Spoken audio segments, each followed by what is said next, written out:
চাঁপাইনবাবগঞ্জ সীমান্তে বিএসএফের গুলিতে এক বাংলাদেশি যুবক আহত হয়েছেন। গুরুতর আহত অবস্থায় তাকে পাঠানো হয় রাজশাহী মেডিকেল কলেজ হাসপাতালে।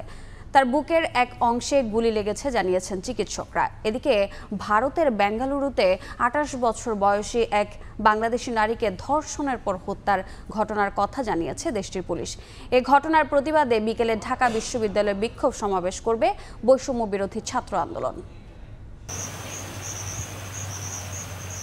ভারতের পক্ষ থেকে বারবার প্রতিশ্রুতি দেওয়ার পরও বাংলাদেশ সীমান্তে থামছে না বিএসএফের গুলি। বিশেষ করে উত্তরের সীমান্তে একের পর এক গুলিতে হতাহত হচ্ছেন বাংলাদেশিরা। এবার চাঁপাইনবাবগঞ্জ সীমান্তে বিএসএফের গুলিতে আহত হলেন এক বাংলাদেশি যুবক।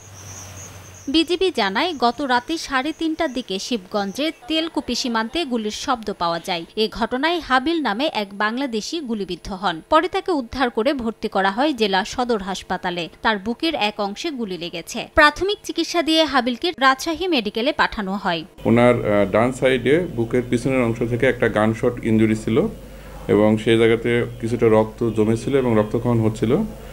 পেশেন্টের অনেক বেশি শ্বাসকষ্ট শুরু হওয়াতে আমরা প্রাথমিক চিকিৎসা দিয়ে এখান থেকে ওনাকে রাজশাহী মেডিকেল কলেজ হাসপাতালে রেফার করেছি। এদিকে ভারতের বেঙ্গালুরুতে ২৮ বছর বয়সী এক বাংলাদেশি নারীকে ধর্ষণের পর হত্যার ঘটনার কথা জানিয়েছে দেশটির পুলিশ। স্থানীয় গণমাধ্যমগুলো জানিয়েছে, শুক্রবার সকালে রামমূর্তি নগরের কলকেরে লেকের কাছে থেকে পুলিশ ওই নারীর মরদেহ উদ্ধার করে। তিনি একটি অ্যাপার্টমেন্টে গৃহকর্মী হিসেবে কাজ করতেন। বৃহস্পতিবার কাজ শেষে বাড়ি ফেরার পথে ধর্ষণের শিকার হন তিনি।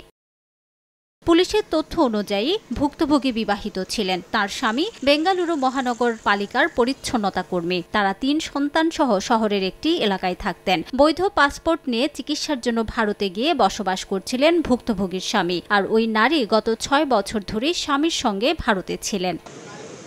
রিমো সিদ্দিক, সময় সংবাদ।